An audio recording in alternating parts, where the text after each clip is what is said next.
Welcome to this introductory session to the Valiant Man program. My name's Alan Meyer, and over the next 40 minutes, I hope to convince you that every man needs sexual discipleship and every church has a responsibility to provide some. As the author of the Valiant Man program, I've been asked a number of times, why would you focus on sexual discipleship as an issue for a doctoral program? The answer to that question lies in a number of experiences I've had over my life. I commenced in ministry after spending some years as a high school teacher. The very first time I was sent to preach at somebody else's church, I went from Melbourne to Adelaide, and there I served in what was at the time a great church. The pastor of that church had come to Christ later in his life and had made some significant sacrifices. He and his wife had purchased a tent. They had travelled across the outback South Australia, planting churches in country towns. And by the time I came visiting that weekend, this was a significant church and these were really wonderful people. At least that's as they seemed to me. I did my ministry and I came home. A few weeks later, my senior pastor came to me and said, "You know, the man you did some ministry for a few weeks ago, he's no longer in ministry." And I said, "Well, why would that be?" He said, "Well, it comes to light that he's been in adultery with a dozen different women in his church." Now, I wasn't so much shocked that a minister could make a mistake. That's nothing new. What shocked me was that the man was nearly 70 years of age. And here I was as a young youth pastor launching out on what was going to be a lifetime of challenging ministry. And my first encounter with a hero of the faith is to find that in his 70s, he's in adultery. And I asked myself, don't those little D-cell batteries go flat sometime in your life? I was concerned to recognise that I'd already felt the pressure of my own sexual drive. I'd already felt the pressure of my own sexual makeup. And to think that a hero like this could stumble in his 70s made me wonder, is anybody going to survive the race? Well, over the following years, I have experienced so many disappointing encounters. I lost 4 friends in a single year to sexual misconduct, and 2 weekends in a row just a decade ago. I was booked to speak for 2 weekends for 2 friends, and by the time I got to their churches, one weekend after another, neither of them was in ministry anymore. And again, as I flew home from that second weekend, I was desolate. And I said to God, somebody has got to help men manage their sexuality. The list of casualties is too long. But then there was a final straw that broke the camel's back for me, and that was in 2004. By that time, we had been running a support group for men struggling with sexual addiction. And while I was away doing ministry overseas, I received a report to say that one of the men who had begun attending on the fringes of that group had committed suicide. He had acted out of his sexual passions in his earlier years, and now the police were beginning to investigate some of his behaviour, and in fear that it would end in prison, he took his own life. And I said to my staff and to my leadership, this issue of men and sexual discipleship is so serious, somebody ought to do something to create a course that would allow every church to be able to give good sexual discipleship to men. And so in 2004, I left most of my responsibilities to one side and devoted myself to the completion of my doctorate with the Valiant Man program. And I want to encourage you that what I've created can be of profound benefit to you. It can save marriages, it can save characters, it can save destinies and callings. And I encourage you over these next moments to listen seriously to the claims that God has upon our lives to deal with the issue of sexual purity. Well, one question we could ask right at the beginning is, how important is this issue of sexual purity? Is it only about people making a mess of their careers? No, it's a lot more serious than that. In fact, if you were to go to the New Testament, to Acts 15, you'll discover that it's a core issue for everybody who wants to be a follower of Jesus. You see, back there in Acts chapter 15, the church was wrestling with a question. What are we going to be telling new believers as they come to Christ is their first steps of responsibility in terms of life change? Some of those early Jewish believers felt that we had to give new Christians instructions about the law and about Moses and about the temple and the whole Jewish thing. Others were saying, I don't think that's what the Holy Spirit's doing. And so in Acts chapter 15, the church gathered together at Jerusalem to try to resolve that question. And after the discussion, James stood up and made this pronouncement and wrote a letter containing these thoughts. It seemed good to the Holy Spirit and to us not to burden you with anything beyond these 4 things. Abstain from food sacrificed to idols, from blood, from the meat of strangled animals, and from sexual immorality, from porneia. You will do well if you avoid these things. Now, I guess as you look at that list, I'd have to be honest to say that my experience as a pastor has been that very few men are really struggling, white-knuckling it through life over this question of abstaining from food sacrificed to idols. I'm not sure I've ever run into someone who's cried out for help. Help me. I'm tempted to eat food sacrificed to idols. What's that all about? Well, I think the first 3 of those 4 issues relate to first century culture. In the first century, virtually everybody, no matter what city you were in, had a temple connection of some kind. And in the first century, temples functioned not only as places of worship, but also as restaurants. You'd take your sacrifice down to your temple, and it would be sacrificed to your God, then it would be barbecued, and you'd sit around and you'd enjoy the food with your friends.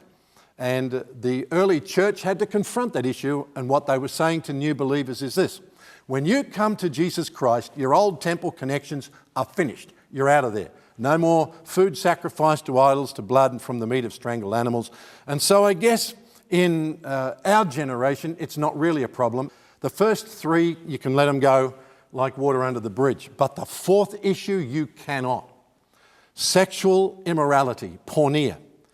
That letter to the early church said this: if you will clean up your sex life as a follower of Jesus, you'll do well. And every one of us, no matter what generation we live in, need to face this reality. If we don't deal with porneia, if we do not deal with sexual immorality in our lives as followers of Jesus, we will not do well. It's an issue of the first order. And I want to encourage you to take the issue of sexual purity much more seriously than perhaps the church has done of recent years. It becomes a much bigger issue in the New Testament than it ever was in the Old. In the Old Testament, Abraham could have a couple of wives, David could have half a dozen, Solomon could have 1,000 women around him. But in the New Testament church, you can't even be an elder if you don't get this issue of the one wife sorted out. Now, the Apostle Paul underlines this issue in 1 Thessalonians chapter 4. He revisits this issue, this concern over porneia, over sexual immorality, and listen to how clear the challenge is.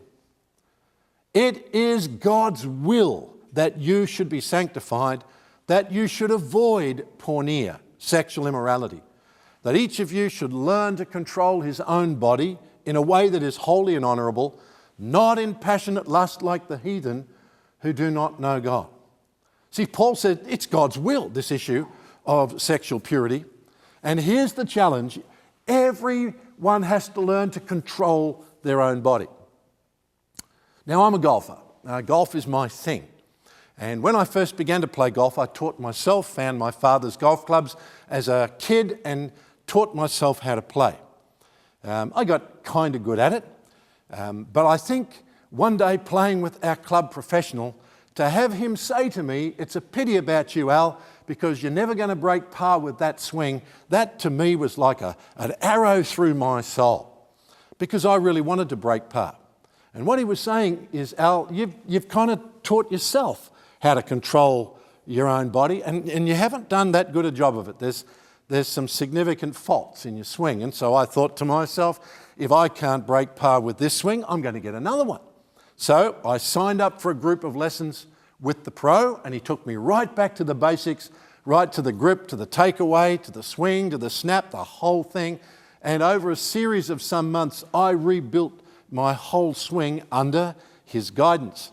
Fact of the matter is, it was a miserable experience. For about 3 months, I could not hit myself in the foot. But I was in Phoenix, Arizona, practicing in a practice fairway. The day that the swing came in, I thought I'd died and gone to heaven. That ball straight as a piece of string, right where I wanted it to go. And since that time, I have shot 2 under par in competition. That's my best score so far. And I don't believe it's bragging. I think God wants everybody I meet to know that piece of truth. Only, of course, because it underlines this reality. Sometimes when you have to learn to control your own body, you can teach yourself. And when it comes to the issue of sexual discipleship, there'll be some men who will do a pretty good job of just reading their own Bible and wrestling with their own character and the society and the environment in which they live, and they'll do a pretty good job. Others will perish in the attempt because they have no idea what skills they need to be able to handle their own sexual passions well. And I promise you, you need to hear this. The issue of our sexuality is one of the most significant dynamics at work within us that directs the decisions we make in life. The outcome is so profound that on this issue of our sex drive and our sexual passions, we cannot afford to get this wrong. Men need to be taught skills. Men need to be helped to understand the issues that are involved. And I plead with you, you need to see the seriousness and the importance of your own sexual discipleship. Now, I've got to say something that sounds politically incorrect. Men face more problems in managing their sexuality than women do. Male sexuality is problematic, and more problematic than the issues that women face. It's not that women don't need any sexual discipleship, it's that men need it more. Fact is that 95% of all sex crimes are committed by men against women and children. Now, that ought to give us a little bit of a clue as to where the focus of sexual discipleship ought to be. And you need to be aware that there are a whole range of reasons as to why male sexuality is so problematic. Let me run through some of them with you. Now, the first issue we need to mention is the issue of male brain wiring. Now, what I'm about to say is secret men's business. It is vital that this information never gets into the hands of women, because women have for centuries believed that men are brain-damaged individuals, and they must be provided with no scientific evidence to support that perspective. But here is the fact. In the womb, every developing fetus commences with a basic female brain, and by that I mean all the cells and fibres are actually present. However, if there is a Y chromosome present, and at that critical stage in development, around the 16th week, there were to be male hormones entering the cranium. There are millions of cells and fibres that will actually dissolve and disappear as that female brain is being rewired for masculine challenges. Now, the outcome of that is that there are significant population distinctives in the way in which the male brain functions. Please, let's not get stuck into stereotypes. It's not a men are from Mars, women are from Venus thing. It's not all men are like this and all women are like that. But there are population distinctives in the way in which the male brain processes life and the way in which the female brain processes life as populations. For example, as a result of the rewiring process, millions of cells and fibres in the developing male brain dissolve and disappear. The corpus callosum that connects the left and the right hemisphere of the brain together will lose something like 25 million fibres in the process. One area in which we see a population advantage as a result of brain rewiring is in the area of three-dimensional visioneering. For example, when it comes to the creation of great orchestral music. The history of that music is filled with the names of men, but you can't name a single woman. And that's because that kind of music is written as a three-dimensional vision in the head. You could all come up with names like Beethoven, Rachmaninoff, Liszt, Chopin, Handel, but you won't be able to name a single world-renowned female composer. And it's not because they can't play instruments, it's that men have a distinctive brain advantage in that area. When it comes to things like chess, which is also played as a three-dimensional vision, you'd find it very hard to be able to name a single woman that's ever been renowned as a worldwide chess champion. When it comes to the issue of the highest levels of mathematics, you'll find 13 brilliant men for every brilliant woman. Doesn't mean a woman can't count, doesn't mean a woman couldn't be a maths teacher, but at the highest level there is a population distinctive that begins to demonstrate itself as far as men are concerned. When it comes to the issue of the way our brains process relating to things versus people, there the female population has a distinct advantage. From within 4 days after birth, you can observe female children watching a real human face twice as long as a geometric object that's hung over the cot. A male child will watch a real human face about as long as they'll watch a geometric object, demonstrating that males have interest in relationships and in things, but as life goes on, they will discover that things are a lot easier to manage than people, and that tends to drift towards the garden shed as a man gets older. But in terms of sexuality, there is a brain distinctive that makes a lot of difference about the way life works, and that is that men, by brain wiring, are optically stimulated. What does that mean? Well, a woman walks naked into the presence of a man, and it has a huge impact on sexual arousal. Boom! Instantaneous impact on sexual arousal. But a man walking naked into the presence of a woman just means she bursts out laughing. Not, of course, that that's ever been my personal experience, but I have spoken to people for whom that is true. There is a chemistry set inside every one of our heads that's devoted to sexual arousal. It's more than 300 different chemicals involved in making the brain work. Only about 60 of those are understood, but of that brain chemistry, some of the most potent are devoted to sexual arousal. For example, phenylethylamine. Phenylethylamine has the same chemical construction as crack cocaine. It's an amphetamine. And it's at the back of some of those encounters that get into songs like, "One enchanted evening, you will see a stranger, you will see a stranger across a crowded room, and somehow you'll know." See, that's phenylethylamine. You walk into a room, you see someone that you've never seen before, and boom, there's this instantaneous euphoria. It's not love, mate, it's a drug trip. That's phenylethylamine. Crack cocaine, you know, I could have danced all night. My feet never touched the ground. That's the impact of the sexual chemistry of arousal. And it is so potent, it can instantaneously disorient a man. And every young man, every older man needs some discipleship, not only about what's at the back of it, but about how to manage it. When it happens to a man, it can deceive him into thinking that maybe he's discovered the meaning of life. The fact is that men are powerfully impacted by this chemistry set that's devoted to sexual arousal. And the biggest mistake that men make is this. They say to themselves, "I can handle it. I can handle it."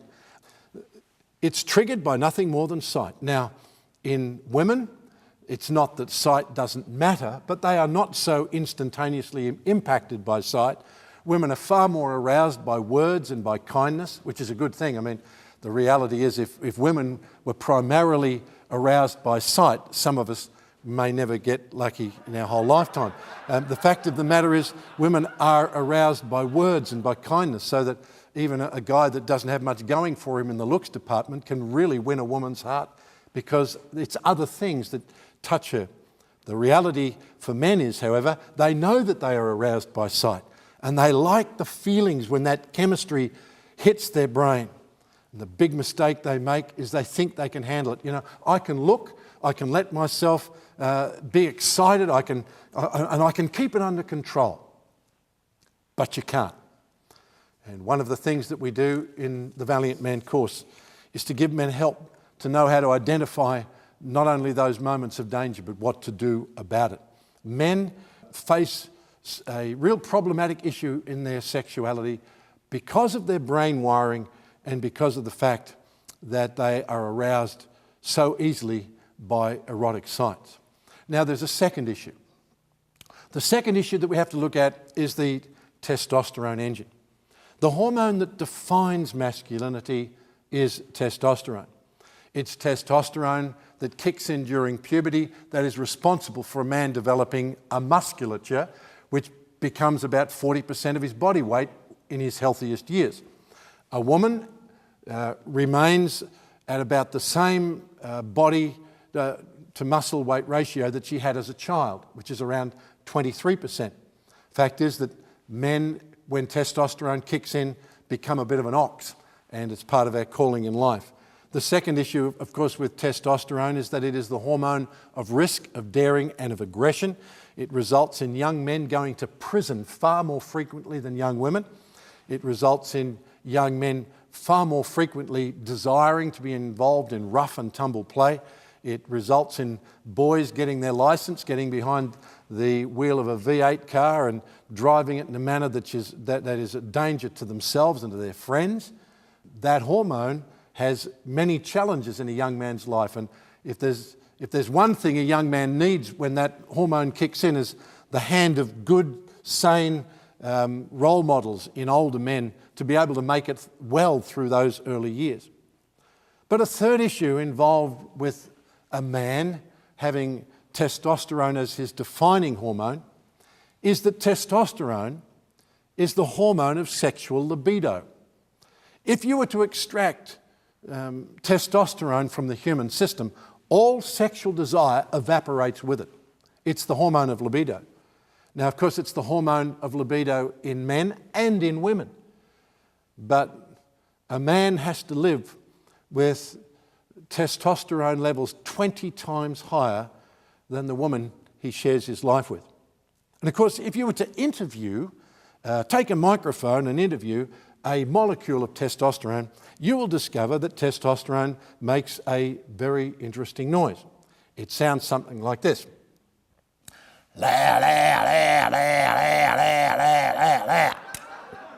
Now, women, on the other hand, have a different hormonal engine.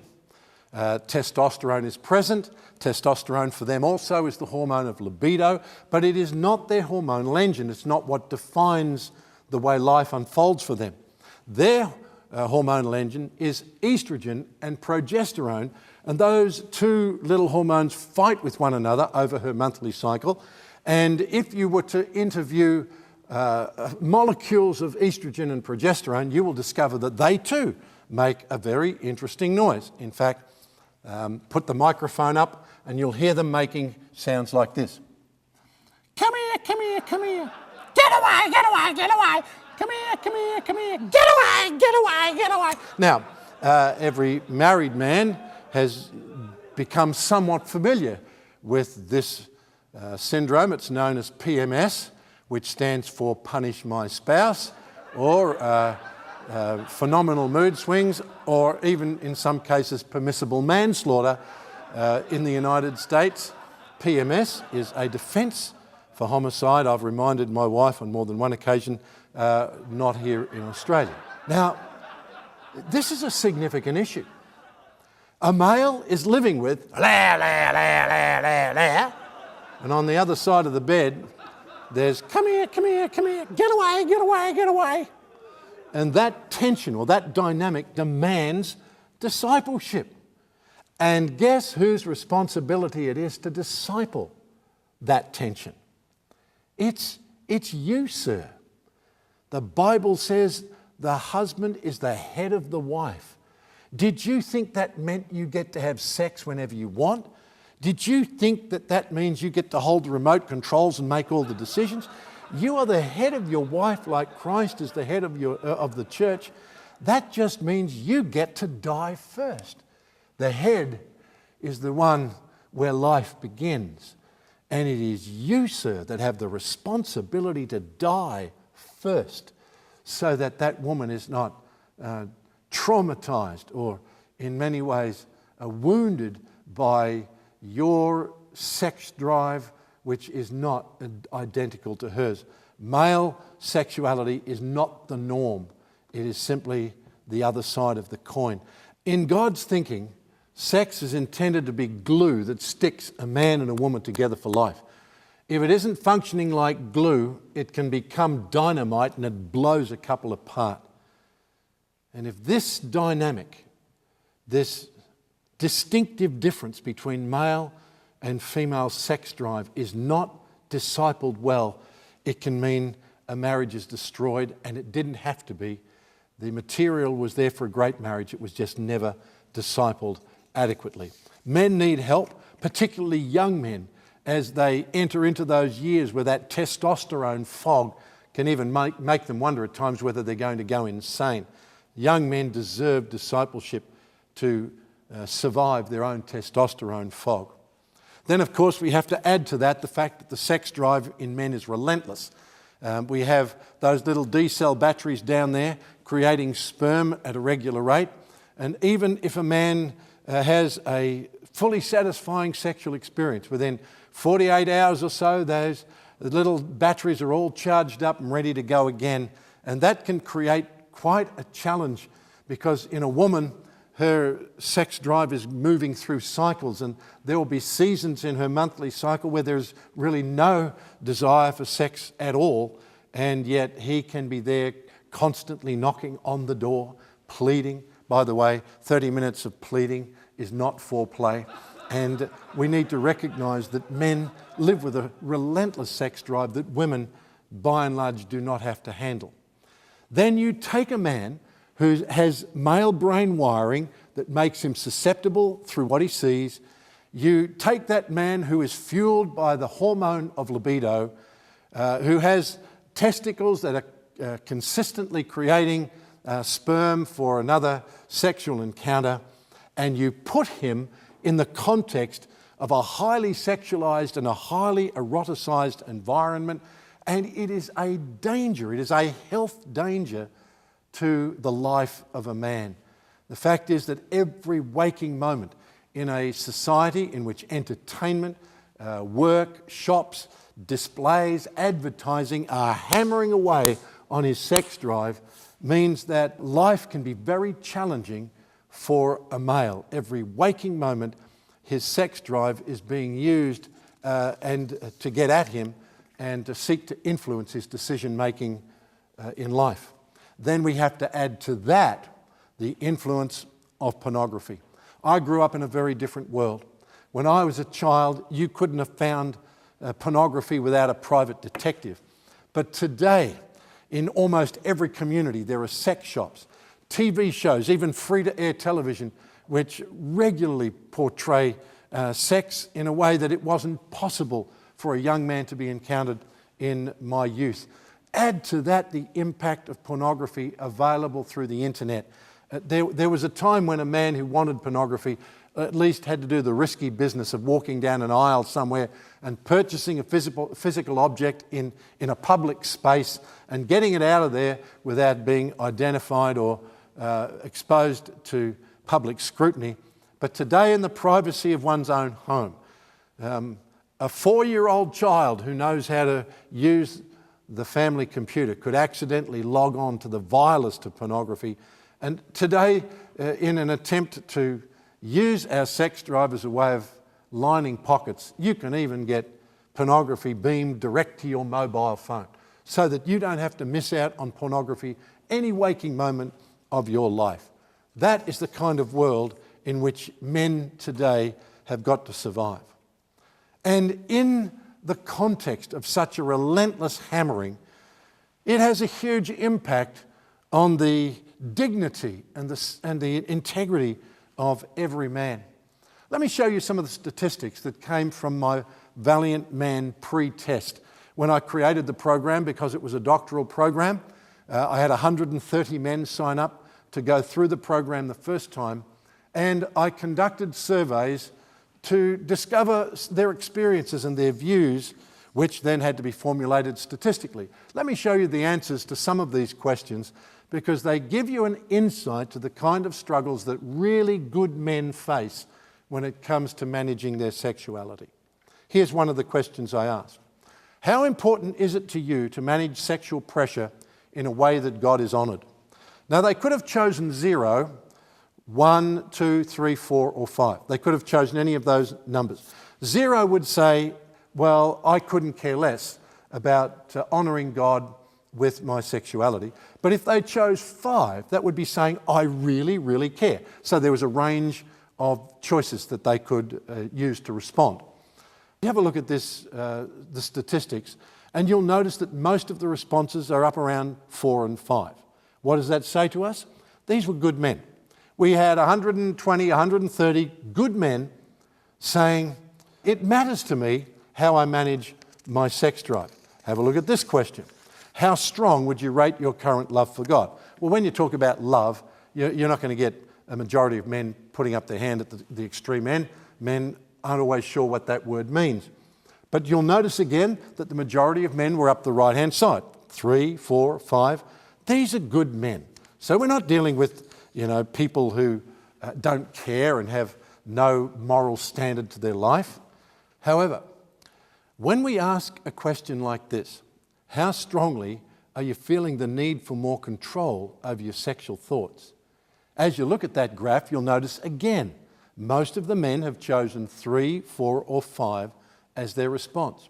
See, good men struggle with their sexual thoughts. Good men feel the need for help. And why wouldn't they, given their brain wiring and their hormonal engine? But you see, men can often feel very concerned about that, as we can see in the next question. To what degree are you disappointed with yourself over your failure to manage your sexuality? 76% of those men chose 2, 3, 4, or 5 in answer to that question. When we ask them this question, to what degree are unclean sexual thoughts causing you to feel separated from God?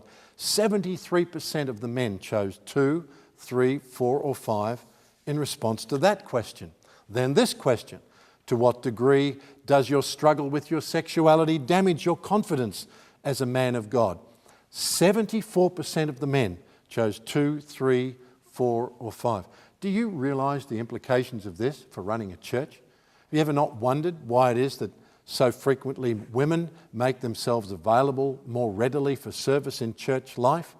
When men in a congregation are struggling with intrusive sexual thoughts and feeling that God is disappointed with them and they're something of a failure because of the challenge they face with their sex drive, that has a significant impact on the sense of availability. A man would be saying, don't give me anybody to pray for. Why would God answer my prayer? If you knew the thoughts that I'm struggling with, you wouldn't be asking me to do anything spiritual. But men need help. Men need to realize they're not Robinson Crusoe. They are not struggling with these thoughts alone. Men need help to understand how normal the struggle is. And these distortions have consequences in the lives of men. As we've just seen, they have an impact on a man's sense of dignity. They have an impact on a man's spirituality, his sense of being competent at prayer and worship and being available to God. But it goes beyond that. It makes men a danger to women and children. 95% of all sex crimes are committed by men against women and children. Men need help in managing these distortions. And then it flows over into relationships. It damages a man's understanding of what intimacy is. Without help, it is so easy for a man to equate sex with intimacy, and that has a profound impact on marriages. Marriages are robbed of their vitality and their viability. Marriages don't survive because what was intended to be glue becomes dynamite and blows them apart. Then the next generation see that. The kids grow up watching mum and dad fragment. And they begin to believe that marriage can't work. And we are seeing in our generation a huge backlash of decades of sexual failure. We need to give the next generation a better insight to the possibilities and the goodness that there is in marriage relationships. Now, Archibald Hart, in his book, The Sexual Man, outlines three critical issues for men. Firstly, there's a tendency for men not to talk about sex, they joke about sex. One of the most important elements of the Valiant Man program is to provide men with an opportunity to normalise the challenges that they face and begin to develop the skills to handle it more successfully. Because you see, even good men ask the question, am I normal? Is there something wrong with me? Am I demon-possessed? Am I a pervert? Well, I mean, it's possible, but it's not likely. It may be you're just a normal man and you've never been involved in a situation where you've had an opportunity to normalise your struggle and to learn how to handle it well. As a result of that, normal men feel a profound guilt over their sexuality and over their sex drive, and that has got to be addressed. And fourthly, every male transitioning to adulthood needs to learn how to control his sexual urges and manage his testosterone fog. Every young man, especially in the generation in which we now live, with its highly eroticised, highly sexualised environment and the huge pressure upon young men through pornography. If we do not give our young men the opportunity of being prepared for a lifetime of challenges, many of them will not survive, and neither will their marriages. Men with great potential will fail in ministry and in church leadership because they never had discipleship. It's time for us to embrace our responsibilities and give young men and older men the discipleship that they need. Let me show you two graphs that come from the research of Dr. Archibald Hart that demonstrate this, the high importance of giving men sexual discipleship. Arch Hart, in his research project, asked men at what age they came to puberty, and here are the results. Most men came to puberty at the age of 12 or 13. Today, the average age for young men entering into marriage in Australia is 31. So if a young man comes to puberty at the age of 12 or 13 and he doesn't marry until he's 31, we're looking at 18 years of sexual maturity without a righteous expression of that. And if that is not discipled, the potential for developing distortions is huge.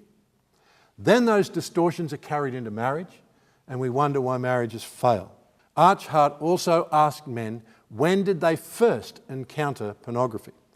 Have to remember that Arch Hart, in his research, largely addressed men who were either ministers or training for the ministry, perhaps one generation ago. In his statistics, the average age was somewhere between 15 and 20. The largest number of men encountered pornography sometime between the ages of 15 and 20. That would not be the case today. Today, these statistics would reveal a much younger age at which men are encountering pornography for the first time. And we know this from research. The earlier that a young man encounters pornography, the greater the distortion on his sexuality. It impacts the number of sexual partners he has, and it impacts the variety of sexual practices that he's willing to engage in. You and I have to realise this is a vital issue for the church. Young men are encountering pornography at an earlier and earlier age, and we cannot respond with silence. We've got to give young men the opportunity to resolve those distortions and develop the character necessary to handle life successfully. Now let me draw your attention to the sexual continuum of arousal. All addiction is neurochemical tolerance. What that means is this. There is a center in the brain that allows all pleasure to be experienced. And when you stimulate that center, the locus accumbens, it gives out the pleasure signal. Now, it may well be that smelling coffee in the morning stimulates the locus accumbens, you feel pleasure. You walk in the sunlight, you feel sun on your skin, it stimulates the locus accumbens and you feel pleasure. You have a wife, you love her, you take her by the hand, it stimulates the locus accumbens and you feel pleasure. In our addictively oriented society, there has been a tendency for us to be trying constantly to raise the pleasure experience of life. In other words, to hammer the pleasure centers of the brain. Now, whenever we hammer the pleasure centers of the brain, trying to stimulate it more and more frequently to get more and more pleasure sensations in life, we run into a problem. If you were to do it through drugs, for example, and you put a drug into your bloodstream to directly stimulate the pleasure centers of the brain, there will be, in the short term, an increase in the experiences of pleasure, euphoria, feeling wonderful. However, as you reach neurochemical tolerance, the pleasure centers of the brain will begin to dial themselves back down to normality, and putting that drug into your system will no longer provide you with the pleasure that it once did. It has another side effect, however. As the pleasure centers of the brain raise the threshold of stimulation necessary for you to experience pleasure, all the smaller pleasures in life fade away into nothing. Coffee doesn't give you pleasure anymore. The feeling of sun on your skin doesn't give you pleasure anymore. Holding your wife by the hand doesn't give you pleasure anymore. So in the search for a thrilling life, you've actually created a grey and pain-filled life. Now for men, there is a serious issue, and that is the attempt to turn sex into the meaning of life. Men want a thrilling life. And one of the ways they can do that, or they can access thrill, is through their sexuality. There will be a tendency for men in any circumstance where they feel their sex life has become normal to want to somehow recover the thrill again. How would you do that? Add a little adrenaline to the experience. Add adrenaline to sexual arousal and you can intensify the experience of it. Add a little pornography. That will bring a sense of naughtiness, a sense of risk, and that stimulates adrenaline, and so the sexual experience is heightened. Problem: a woman's mind doesn't function like that. So into the sexual relationship can come some crudeness of speech, some desire for activities that may seem to her to be repulsive or offensive. She may begin to have the feeling that she's being used. And the problem is that after a little while, neurochemical tolerance kicks in. You don't get the same amount of thrill as you did before. So what you've done is you've introduced some tension into your sex life at home, and you're still no more thrilled or excited about life. What will you do now? Well, if you are determined to make sex the meaning of life, you simply increase the naughtiness factor, get involved in more challenging or more serious pornography, and raise the adrenaline level again. And so a man begins to tread a pathway in which he is pressed into more and more degrading, more and more perverted sexual arousal, until if he allowed it to do what Ted Bundy did in his life, it becomes pathological. Now it is life-threatening. Now the average man will never go there. The average man has a moral code that would never permit him to do that. He may simply move from normal sex to distorted normal sex, and there he begins to destroy his marriage. He begins to feel increasingly unhappy with himself, and there is only one solution. Men have got to get sexual discipleship, and they have to be helped to discover sex is not the meaning of life.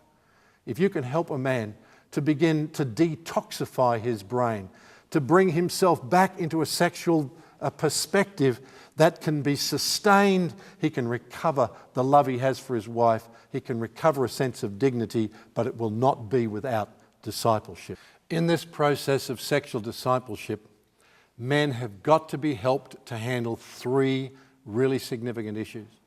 They have to be helped to handle the issue of fantasy, the issue of pornography, and the issue of masturbation. When men are not helped to handle these things, the degenerative consequences, not only for their character and their sense of dignity, but also for their relationships, is really quite profound. Pornography has huge consequences in a man's life. It leads him to dehumanize women. It even leads him to the place where he has dissatisfaction with a real woman. He ends up more satisfied with a fluorescent screen or ink dots on a piece of paper. Then we need to help men deal with the issue of junk sex. Because men can nibble through their eyes, men have to be helped to know how to handle this highly eroticized environment, or it results in them living every day doing junk sex. What do we mean by junk sex? If you were to stop at fast food outlets 20 times in a day and just nibble, nibble, nibble all through the day, when you went home for your evening meal, it wouldn't matter what your wife put on the table. It wouldn't matter what it was. It could be your favourite meal. And you'd sit there saying, funny I don't even feel like eating tonight. Because you've ruined your appetite, mate. It's not about her cooking, it's about your appetite. And that's what junk sex does to a man's relationship with his own wife. So often you'll find marriages failing because men feel like they have got no interest or no desire for their own wife. The Bible says a full soul loathes even a honeycomb, but to the hungry soul every bitter thing is sweet. In the Valiant Man Course, we will teach you how to manage the issue of junk sex. And as your brain detoxifies and comes back from its neurochemical tolerance, you will discover yourself in love with your own wife all over again. One of the loveliest experiences during the first Valiant Man Course was a woman who simply came up and took me by the hand one morning with tears in her eyes and just said, "Thank you," and walked away. At the back of that thank you was a man for whom junk sex had ruined his passion for his own wife. He didn't realise he had honey in his own home. If men don't get help to deal with this issue of junk sex, they find a declining desire for their own wives, a decreasing desire for their own well, and so often in men that results in rising tides of sexual fantasy. And in men, they are so frequently forceful and violent, and a man can begin to form the view that if a woman doesn't want sex, there's something wrong with her, and there isn't. You need help, sir. You need help to realise that sex is not the meaning of life. Well, there are three messages that men need to hear. Firstly, it's normal for a man to find managing his sexuality a challenge. Secondly, you need to deeply examine the status of your sexuality, and you need to acknowledge the distortions. And if you do, thirdly, it is possible for a man to rediscover a sanctified sexuality.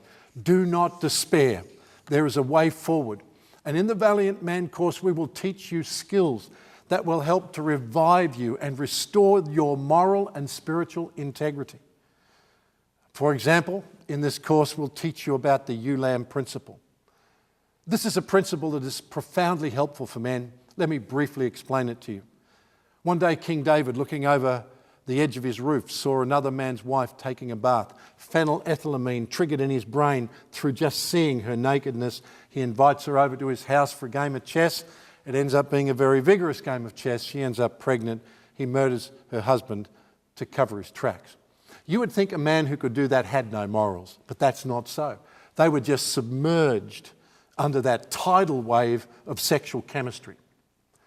God knew how to get under the guard of David and help him recover his own sense of dignity and morality. He sent a prophet. The prophet came with a little story about a man who, wanting a meal, decided to simply take this little ewe lamb from the neighbour next door, slit its throat and serve it up for a meal. And when David heard how that little lamb had been treated by a rich and wealthy fellow who had all kinds of alternatives, he was outraged and said, "The man who did that should die." Got some bad news for you, David. you are the man. Let me show you a picture of my wife at the age of 2. This is my wife sitting on a little rocking horse in her backyard.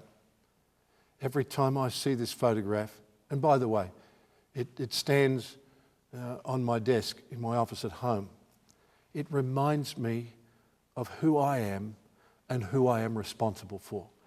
God put a vulnerable, precious, valuable ewe lamb in my hands to be guarded and to be kept.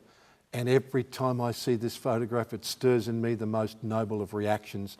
The Valiant Man program will do the same for you. It will help to restore and refresh your moral and spiritual integrity. You see, we need a new vision for manhood, and if someone can give you a new vision, you can have a new life.